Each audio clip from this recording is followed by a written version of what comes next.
Hello lovely viewers, and welcome back to the Bold and the Beautiful News official YouTube channel, your top destination for the most explosive CBS soap updates. Make sure to smash that subscribe button and give this video a huge thumbs up. The baptism began under a sky painted with conflict, a bright California sun overhead, yet storm clouds of tension loomed over the Forrester estate as family members, lovers, enemies, and uninvited guests gathered for a moment that was supposed to symbolize forgiveness, rebirth, and healing. But for Sheila Carter, this was no sacred ceremony. It was a battleground, a test of control and vulnerability, one she hadn't been prepared for, especially not with Steffy Forrester sharpening her words like knives behind her carefully curated smile. The Forrester garden had been transformed into a serene haven, with white roses, doves, and a cascading fountain, but the beauty was merely a mask for the emotional warfare about to erupt. Hope stood beside Carter, quietly offering a prayer, while Finn kept glancing around nervously, clearly aware that Sheila's presence was like a ticking bomb no one could defuse. And then came the moment. Steffy, dressed in ivory with her children by her side, stepped up to speak, her voice trembling, but not from nerves. From fury. From wounds that had never healed. From memories she couldn't bury. "We're here today to bless the future," she said, turning slightly toward the crowd, then locking eyes with Sheila, her voice lowering and cold as steel, "But we can't pretend the past doesn't matter. Because some wounds are too deep, and some people are unforgivable." The crowd stilled. Finn's eyes widened. Sheila's lip quivered. Steffy didn't stop. "You showed up here hoping I'd forget. Hoping I'd overlook the blood, the lies, the fear you put in my children's hearts. But I won't. Not today. Not ever." Her voice cracked like a whip, and Sheila visibly recoiled, blinking rapidly, her mascara already threatening to run. "You think showing up with flowers and a fake smile erases the fact that you shot me? That you left me for dead? That you haunted every breath I took for years? You think I'm going to forgive you because we're standing in front of a font and a Bible?" Brooke gasped. Ridge placed a hand on Steffy's shoulder, but she shrugged him off. "You ruined lives.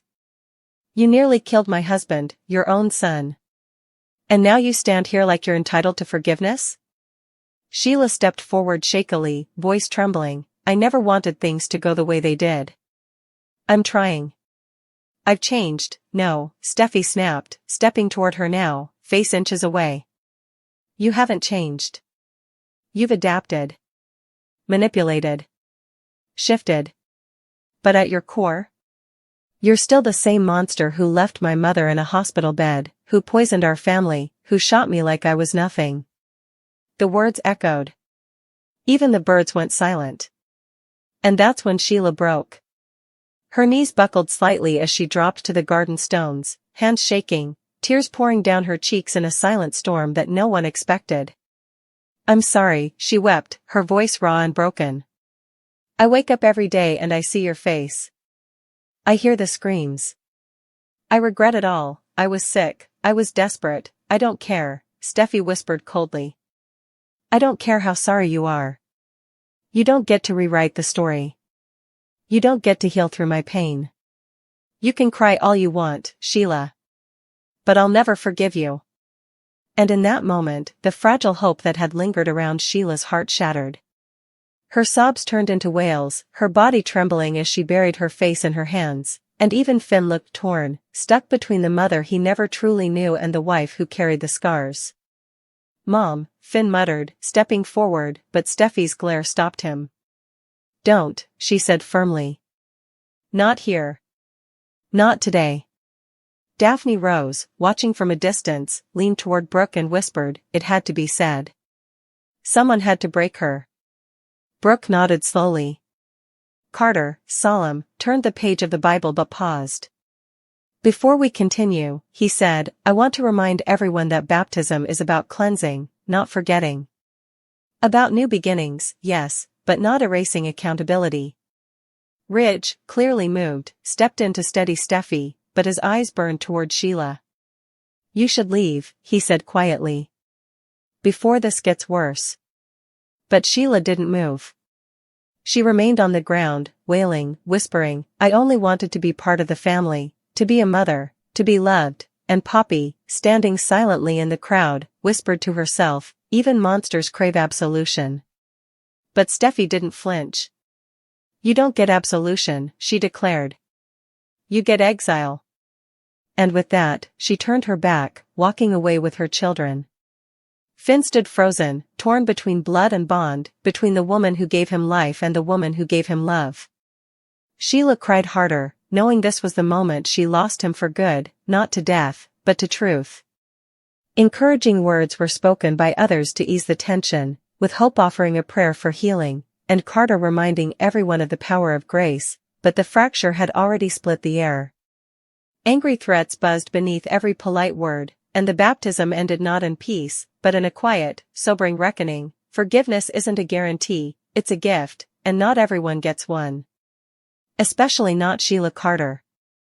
Bold and the Beautiful sees Liam Spencer in surgery fighting for his life, and it looks like he'll be in a coma for a while, and that could change everything on the CBS cleaner. We're going to talk about what game changers might come from Luna Nozawa shooting Liam and also Liam falling into this coma that's made indeed worse by his inoperable cancerous brain excrescence. Bold and the Beautiful hospital drama unfolds with Liam, Luna, and Sheila. So, right now we've Liam and Luna still in surgery with Sheila Carter's grueling toe surgery wrapped up thanks to Dr. Grace Buckingham. In a recent videotape, I said that Lee Finnegan and Bridget Forrester were going to be doing surgery together, which they did. But I said they should have been operating on Liam, and that's because Lee shouldn't have been operating on her bastard, Luna. That's against all medical ethics. But, you know, Brad Bell and his pens don't care. So, against all sense, reason, and medical norms, Lee and Bridget were trying to save Luna, and they fail. When I said that it should be Grace operating on her, I was operating under the supposition that the Penns understood how effects worked in hospitals and you're not supposed to operate on family. Meanwhile, Dr. John Finn Finnegan operated on Liam, which also technically presumably shouldn't be passing because they're principally family. Still, there's no blood or marriage tie there, so I can let Finn operating on Liam slide. But it wouldn't go well. Although Finn does save his life. Steffy's outburst and the condemn game Bold and the Beautiful recap. Liam is right now a revengeful kind of idol for shooting lunatic Luna principally, and you know, when she was unarmed, and he saved Steffy Forrester's life as a result. And can I say I was further than a little irked when Steffy yelled at Sheila, "Your granddaughter shot Liam." Hello, that's Steffy's stepdaughter that shot Liam and Finn's son, and he was in the room too. So, why wasn't Steffy yelling at Finn? Why was she trying to condemn this all on Sheila? Sheila actually saved Steffy's life like a nanosecond before that. But she was lashing out as usual. That mouth on her is why Luna was ready to shoot her. Steffy is unable of zipping her lips, indeed, when effects would be safer for her if she'd shut her face. But anyway, I don't dislike Steffy up most of the time. But occasionally, man, she needs to put a sock in it. Bold and the Beautiful spoilers coma prognostications and blurted information anyway, so a veritably dependable leaker said Sheila was shot in the toe, Luna dies, and Liam ends up in a coma from this fire. I published a videotape on that several days before this came out. And so far, it's verified about Sheila's little piggy. Another one bit the dust. And in a blurted clip for Thursday's occasion, Poppy Nozawa saying she's glad Luna failed. So that's verified. So I'm willing to go that the leaker was right on all three. And Liam is in a coma. And that's what Bill Spencer is told this week. Now, we don't know how long this coma is going to last. It could be a day or two. It could be 6 months. I mean, really, it could be long-term. Tête-à-tête, I suspect Liam wakes over sooner rather than laterally. But in the meantime, let's talk about what this coma changes for numerous people on Bold and the Beautiful. Liam's coma on Bold and the Beautiful, exploring implicit issues and plot twists. So, first out, we got to say, you know, just to entertain all options, there's a chance the coma results in Liam's death. He doesn't wake up at all. He dies from the brain excrescence while he's in the coma that's caused by being shot by Luna.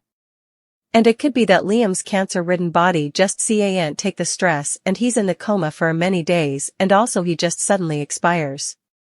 That's possible. I don't feel like it's probable. But it's possible.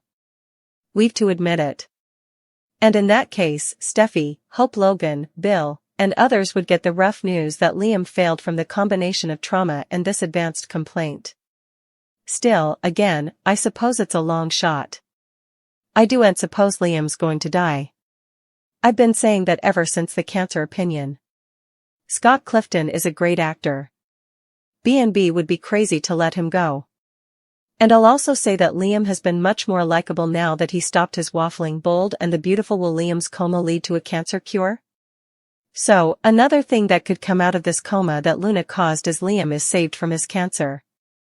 I suppose we could see commodity like the coma allows Dr. Grace Buckingham some drastic openings and options to treat the cancer she didn't have before. However, Hope was just telling Carter Walton that Liam wasn't getting the treatments because he was upset about his quality of life while witnessing chemo and radiation, if you flash back. And Grace was just telling Finn that Liam really needs to jump at it, that he needs to get treatment. You know, in a coma however, your quality of life is missing. So, Grace may ask Bill as his living relative since he's not married to Hope, not married to Steffi. Bill would be the one to decide. Grace may ask Bill for authorization to start the cancer treatments while Liam is in the coma as just a Hail Mary. And in the meantime, the Italy story that was shot on position featuring Brooke Logan, Nick Marone, and Ridge Forrester, should be taking up the frontal burner screen time. So Liam's cancer could be cured off-screen. And he wakes up cancer-free in a month or so. Formerly they're done with the Italy stuff. And of course, that would be a miraculous outgrowth, which I allowed. We were going to get all on. Hope, Carter, and Liam a love triangle reboot on Bold and the Beautiful? Now, if this coma gives Grace the chance to successfully treat Liam's cancer and he survives, also him coming out of the coma with times left to live could change effects drastically for Hope and Carter. However, I don't see her rushing to the balcony to get wedded to Carter, if Hope finds out Liam's going to live. Right before Liam was shot, he was telling Hope how important he loves her. I do believe Liam wanted to be with Hope. But he pushed her towards Carter because he was dying. You know, he didn't want Hope to be alone after he was gone. He wanted Beth to have a good stepdad. But if Liam's cancer is gone and he's got a new parcel on life, he may tell Hope, "Here, I'm going to live. I love you. I want to be with you. Do you want to be with me?" I could see Liam waking up a new man determined to fight for Hope. You know, I saw some clickbait gibberish about Steffi jilting Finn for Liam. And I just want to say that's straight up crazy. However, it's going to be Hope and Carter, if any couple breaks up because Liam wakes up from his coma cancer-free. I do believe Hope still loves Liam and wants a future with him. But the problem was he'd no future. But if that changes because of this coma and Hope gets another chance with Liam, I could see him and Hope reuniting. I could see them celebrating their reunion by getting wedded again, perhaps by having another baby, just life-affirming stuff because Liam would have faced down two possible deaths, the projectile and the cancer. Bill's guilt and Liam's implicit PTSD. Bold and the Beautiful character development. Another outgrowth from Liam's coma, I suppose, would be seeing Bill absolutely racked with guilt that Luna shot his son. I mean, let's be real, Bill's the only reason Luna was pardoned and set free to run amok and do all this. And of course, everybody's furious with Bill. But that's presumably not going to be anything compared to how shamefaced he feels for inadvertently causing Liam's firing.